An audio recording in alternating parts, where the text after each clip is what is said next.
Hey! Welcome back for the second episode of Why Do I Love Making Music? Making music is about having an adventure. It's a research, it's playing around, and it's finding some things that make you so curious that you just dive into it and you try and you discover something else and you go into so much details, and that detail becomes something huge. It just takes the whole space, a simple dot, a point, a detail that you loved. You can enhance it and create a whole background environment with it. It's just mad. Anyway, I would love to give you a taste of that, and I'm gonna try to do that today with using my synthesizer, my beloved synthesizer, the Nordlit 4. Any instrument that we use will have a sound source. The sound source here is called an oscillator. An oscillator on a synthesizer has different shapes. So you can have the square wave. This is how it sounds. Many different wave types. This is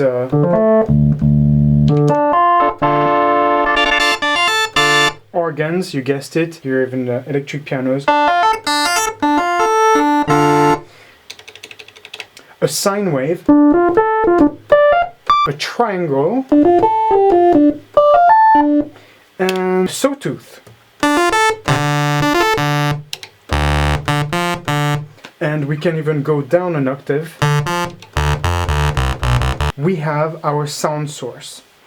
The second most important thing in a synthesizer is the filter. What is a filter?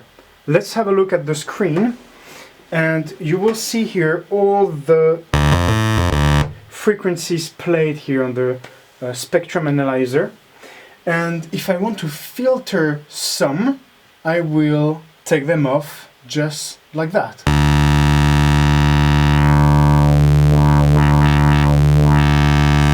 Pretty slick. It really sounds nice. We do have that inside a synthesizer, and we have different types, and they're all here. We have 7. Why do I have different filter types? Well, just think of a box where the sound is played. The walls making that box, the material making that box containing this sound can be made of different materials. And if, let's say, this box is made of paper, it might sound quite thin, just like... And now I'm gonna cut off the frequencies. But I might want something thicker, just like the ladder filter, which is originally made by Moog.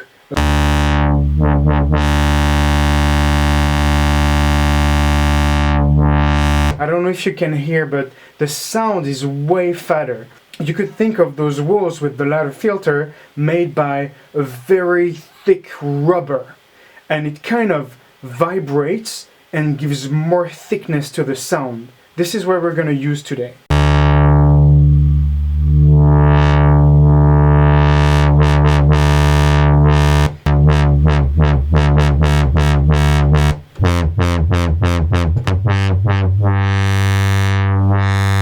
Really cool. Now, another great feature is that you can actually automate that. I don't need to touch it. I can make it move a very symmetrical way, an automated way with the synthesizer. And that's what an LFO is for. This is going to modulate a destination. I want to modulate the frequency here. I'm going to increase the amount to maximum. I'm going to say modulate my filter and do this move a certain shape way. So here, for example, I'm gonna want it to be very regular. It's just basically gonna do this continuously, and with this I'm gonna increase or decrease the speed of it.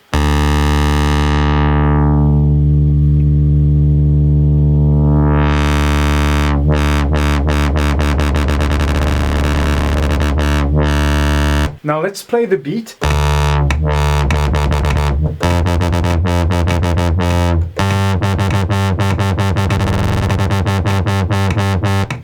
Let's add a second oscillator.